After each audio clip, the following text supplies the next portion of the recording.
Good morning, everybody. Orange J here with another War of the Visions video, and today we're gonna look at my guy King Bradley finally coming to global tomorrow. His kit is nuts. I think he is top 1 or 2 units in the game at his release. Can't wait to 140 and max this man out. So we're going to look at him. We're also going to look at the other units getting 140'd this week in War of the Visions. So, you know what? Let's just get to it. Let's get to it. We're going to start straight away with King Bradley. Now, he is a leader of Amistris with Spy Trick Lancer. Both sub-jobs for him are really good as well. I'll talk more about that in a minute. His TMR is an accessory with 8 defense, 3 agility, 8 accuracy, and 6 critical hit rate. The buff on it is haste for 3 turns and reaction block rate 50. A very, very strong TMR. An agility TMR that gives haste when used is awesome. So get that 42% haste on yourself. Get that reaction block rate. This is a TMR worth having and worth using. Excellent. Okay, what else? His master ability. He's got the group buff, obviously. Then he has 10 missile resist. He is like an anti-missile unit for sure. That's definitely a part of his kit. Then he gets 10 AoE resist. I love the AoE resist. His dream ability, HP up, reaction block rate up, and his Riken sword upgrades. Okay, let's go look at his kit. This is the thing. This is going to be the thing right here. Look at this support ability. Wrathful President. Attack 24%, defense pin 40, slash attack resistance penetration 40, AP consumption down 20. That by itself, a unit with that is automatically good. It is such a insanely good support ability, and he has good options with which to run it with. Now, you might look at these first of all and say, okay, what do we got? Well, we got a move 1 aggro down. This move 1 could be very impactful on certain maps where you need to move early to, you know, get in range to buff or set your team up for success. So don't discount spy knowledge. Quick Hit is probably his best one, in my opinion, and I'll more on this in a minute, because it gives him 12% agility and 25 accuracy. He does not have a guaranteed hit move, but he does have an accuracy up move. So here's something you can combo with that to make him not worry about evasion so much, and that agility is always nice. Knowledge of the Trick Lancer, also good, but maybe not necessary. Critical hit rate 25 and defense pin 40. And you might think, wait a second, that's 40 pin right there and 40 pin right there. We're at 80, he's not going to care about defense. He can boost his defense pin with his kit. I'll show you in a second, but I think this might be a little redundant sometimes. I think Quick Hit might edge it out. He has evasion and acquired AP. This one, okay, here's the usefulness for this one. This guy is actually going to be a really good, like, Guild Raid unit. You might need acquired AP up in Guild Raid. Maybe, just saying. And then he has Nullify Confusion and Accuracy 25. This one's probably the one you're never going to use. Okay, counter moves, he has Reflex. You just run that and move on with your life. Next up, his main job. So his cheap move is really good. 14 AP. It's a medium to long range move. Honestly, at 4 range, it's kind of a long range move. He jumps to the target. It's piercing damage, which is important. He has piercing damage built into his main job. That's big. You don't have to run Trick Lancer to get it, and it restores CT. Really, really good.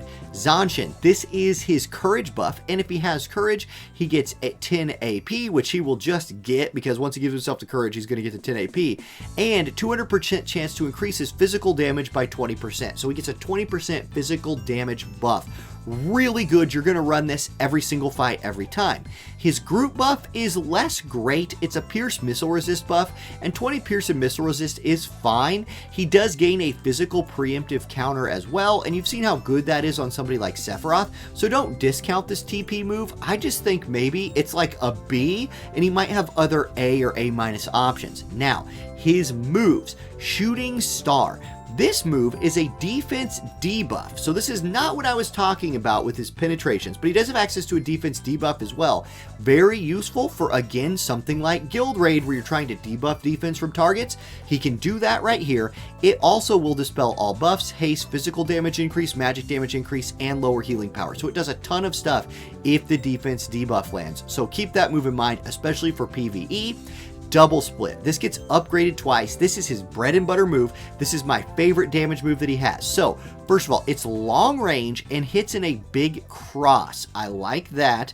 It breaks barriers. It gives him 50 defense penetration. Okay, now it's only for this move. This is not a turn-based move, but when using this attack, you would be at 90 defense pen if you didn't stack his defense pen support abilities. So I don't think you need to stack them, because if you stack them, you'd be at 80, then you're over 100, and that's just silly. So I don't think you need it. Just rely on this to break defense.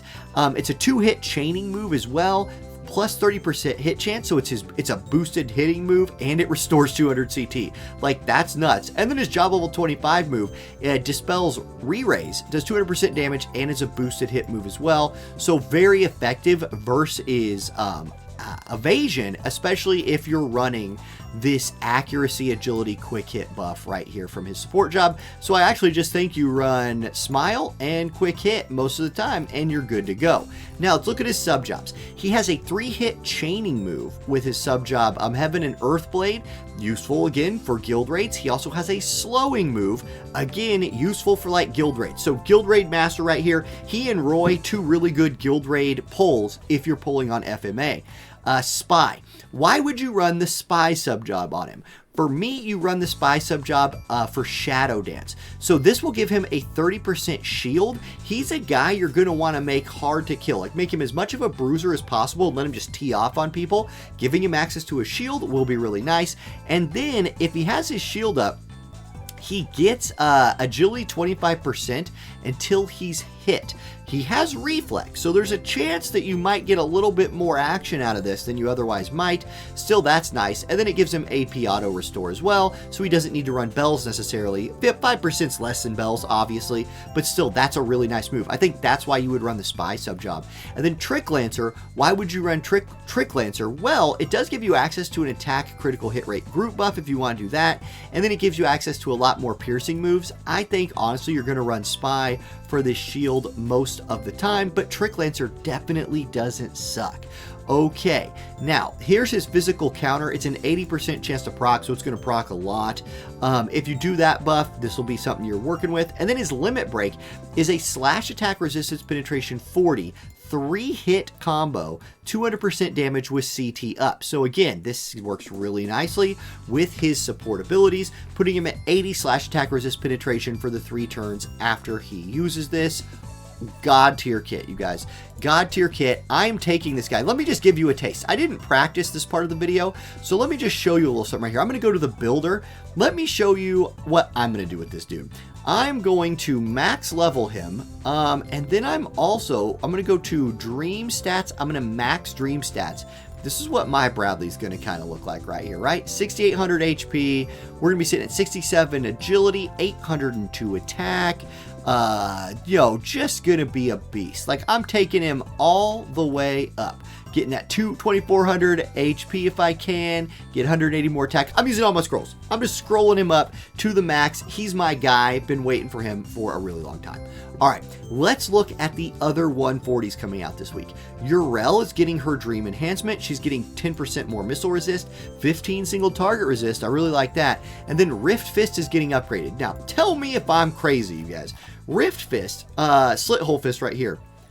Is this not exactly the same? What am I missing? Maybe somebody on Discord has told me what I'm missing. I posted it because I didn't know. Let's see. Nope, nobody seems to know on Discord yet either. So, I guess it's the same? Like, okay, AP cost is the same. Still has 3 uses. The AoE and range height did not change at all. Still breaks physical barriers, 165. I don't see it. I don't see it, except this one says upgrade. So it must be something, but maybe the site's just not telling us. Either way, if you're a Urel enthusiast, I really like the single target resist. And then we'll just see what the Rift Fist upgrade actually is when she comes out. Okay, MR unit. King Curry is getting his dream ability upgrade. It is giving him 25% more agility and upgrading the skill Hunter specialty. This is awesome for him. He was already really annoying to deal with in like limited situations where he'd drop Frostbite on your whole team. This is so annoying now. He's going to be fast. Oh gosh. Okay, let's look at his Hunter specialty that gets upgraded right here. Is it this? I believe it is that. Let me make sure. Hunter's Realm. Honestly, guys, I'm not sure. If it's Hunter's Knowledge that upgrades, it gives him extra acquired AP. Like, I'm not a Curry user, so I'm not sure if I guess I could just switch it to global. Does he already have this one in global? Okay, so it is this that gets upgraded, his job level 25 move. Let's check that out. So job level 25 move catches the upgrade right here. Let's look at that. How annoying is this guy now? Previously, this was a buff that was an attack, magic, agility buff for allies. Really, really good buff.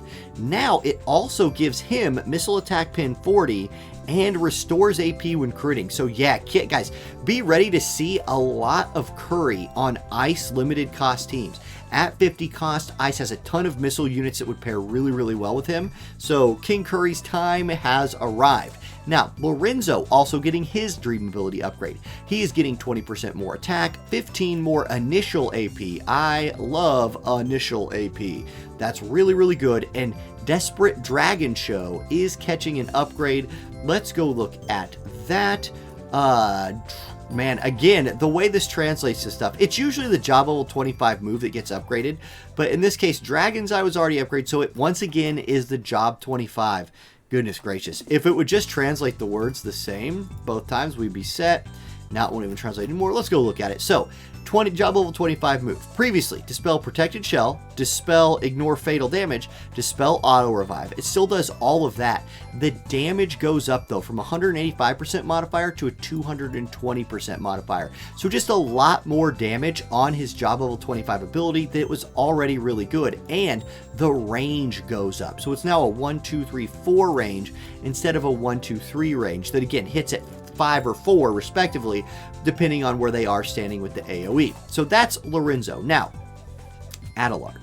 He gets magic damage increase. This reads really weird. It's not reflex. What it is just 20% more magic damage for himself. Very powerful. And then Fire Aga Devil is catching an upgrade for him. Let's go look at that. It is right here. So previously, this was 185% damage that decreased magic attack on the target. It now is still all of those things, but hits in a diamond-shaped AoE. This is fine. It's a really good move. I still think the bread and butter of red mages is the jamming thrust. So he's still going to have that. He's going to be thrusting for 20% more damage, but he also has access to the big AoE now if he's ever in range to use that. Adelard getting a little love. I don't know if it's enough, but he's cool. I love myself some Adelard. Murmur. Okay, Murmur getting increased HP 1,000. She's just getting 1,000 more HP. Man, oh man, did she need that, because stacking resistance is not as good as it used to be. And that's what she's kind of the queen of. So now she's getting some more HP to help her live. And then Stonaga weakness is catching an upgrade. Let's go look at that. Previously, this decreased earth resistance by 38% after it hit the target. Now it will do it before it hits the target. And the AoE is changed to a diamond. So a very significant upgrade to Murmur. Again, expect to see maybe some of her in cost-limited earth teams. At only 40 cost, she's very accessible. Phoebe, a very, very popular SR unit at 40 cost. For all of the Time Mage and White Mage shenanigans she can do, she is catching another 20 AoE resist. She already had 20. Now she walks into a fight at 40. Give her more, and she's really going to be hard to kill. Also, Quick Fast gets upgraded. So let's go look at that. Quicken, it was already upgraded here to have more range. It now 200% chance to quicken for 1 turn for an ally and gives her 200 CT and catches another use. So she's making herself faster as she's casting her quickens, and she can spam it 1 extra time. A very good upgrade to an already very usable cost limited unit in Phoebe. She's still not going to hurt anybody, but her supporting next level now and should be harder to kill. Now, here's Zazan. So let's look at our very first in rarity unit. What's he getting with his dream upgrade? Well, he's getting -4 aggro. He needs that. He's getting 30% more HP. That's fine. And his Killer Cross move is catching an upgrade. Let's go look at it. Killer Cross. This was a Human Killer 25 move that did 205% damage in a small AoE. Still does all those things, but now decreases human resistance for the targets. All right, Zazan, I see you. You are debuffing human resist. So just don't pair him with Slime or Ibarra Yeah, Slime and Ibarra are not human, so that doesn't help them. Everyone else, it helps. So that's really cool. I like, this might have some implications in like PvE that I've not even thought of yet. But like, if you can essentially do 25% more damage to like bosses with this move, I don't know. That seems pretty OP. The problem with him is, what else is he gonna do it against a boss? Steal time? So I guess he could debuff him and steal time. Maybe that's it. I don't know. He'll be a little bit harder to kill now with the dropped aggro and more HP. And then that Killer Cross, I mean, maybe cost limited water runs Zazan. He could still go steal heart in PvP. So that's a thing. All right, guys, that's it for the upgrades and stuff coming this week. Good luck. I will be doing a Poll Wars, actually, on Wednesday. So tune in for that. That's going to be a whole lot of fun. Maybe I won't go to Pity. Maybe. I won't. No, I'm going to go to Pity. It's Poll Wars. Oh my gosh, I'm going to Pity. All right, thank you all for watching. Have a great day, and I'll catch you next time. Peace.